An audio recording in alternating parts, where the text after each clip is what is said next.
Good morning, friends. It's Joe. Welcome to my animal spirituality video for Thursday, October the 3rd.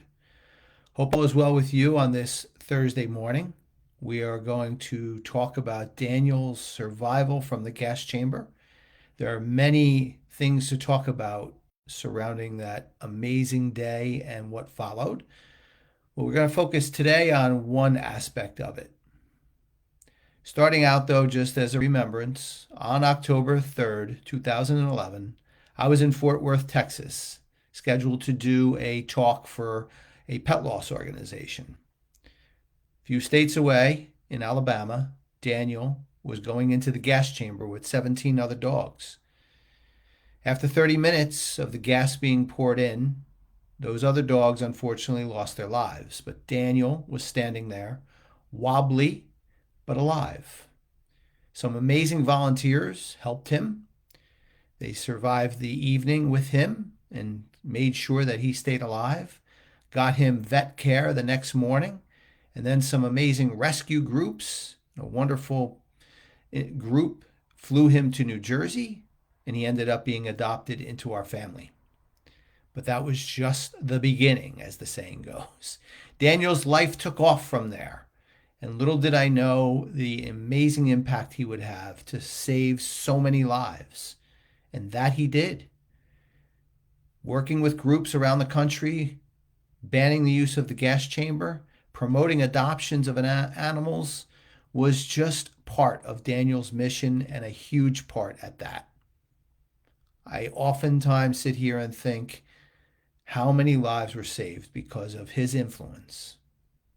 But along the way, I came up with an idea when I linked up with a couple school districts to bring Daniel to schools and talk about a concept I brought up called knockout toxins. You see, Daniel had survived the toxic gas chamber somehow. And by doing that, he was an inspiration to so many to knock out toxins in their life. It started out with a request by one school district to talk about the toxins, physical toxins that we know of drugs and alcohol, and how students should stay off of them. Daniel's example by knocking out the gas chamber gave me a bridge to that subject, and it really did inspire so many students. But it did not stop there. You see, we deal, all of us, with emotional toxins every single day. We deal more today than ever before. And Daniel, by knocking out the gas chamber toxin, can help us with the emotional toxins as well. Self-esteem, lack of self-worth, comparing ourselves to others, outside influences and stressors, being judged, being bullied. They're just a few of the emotional toxins that can wear us out. But how do we conquer emotional toxins? We do it by making sure that we have the right nourishment. And the right nourishment, of course, physical nourishment and the right foods to eat and drink is one thing, but pouring in the right emotional toxins into emotional nourishment into our life is equally, if not more important. Daniel did this and showed us the way. He had an amazing positive attitude every day of his life. He was so thankful every day, and you could see it in his expression. And he brought his story not to dwell on for his own life, but to bring it to others, to bring more compassion, to bring more hope to the world. And he did that. And by doing so, he filled himself up with emotional nourishment every single day. And we, by looking at Daniel's example, can do the same.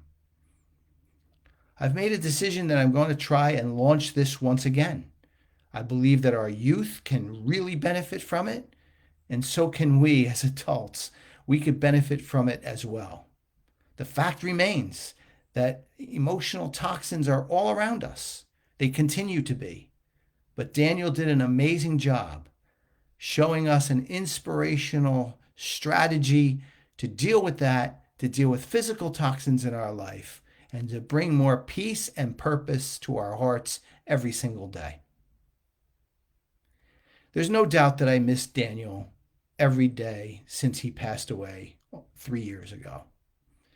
It was a tough loss. It really was. Every dog that has lived with me has been a difficult loss. Daniel arguably has been one of the most difficult. I miss him, but I feel his presence every day. And I know by the comments you make here on social media and the people that I talk to in person, I know that you feel his presence as well. This does make him a little bit special, I will say that. I hardly said that in the past because I felt every dog is special, and I still feel that way. But he has risen a little bit above because of coming through the adversity that he did. And he's left a positive imprint on all of us, and I do not want that to go away. And I feel it can help in so many areas of life for so many people. In addition, our animal friends still struggle around the world. And I hurt by that every day, and I know you do too. So on this 13th anniversary, I pledge to try to launch things back into play. Daniel is the best example to do so. He may not be here with us physically, but he is here with us emotionally. He is here with us in our minds and in our hearts. And he can keep on inspiring you, me, and so many others to knocking out physical and emotional toxins by making sure we fill ourselves with the right nourishment. Well, my friends, that's my tribute to Daniel on this 13th anniversary of his survival. I hope it was helpful for you. I always welcome your comments and your thoughts. If you have any ideas centered around bringing back knocking out toxins, I'm clearly open to listening to them. As always, I thank you for being here with me. That is what's most important to me. And I'm going to be off for a few days, and I will be back on Sunday, but at 7 o'clock Eastern Time for a scripture reflection, as I have a full day ahead after that. But until then, I wish you all a wonderful Thursday and few days. Bless you and your loved ones, and I will see you soon.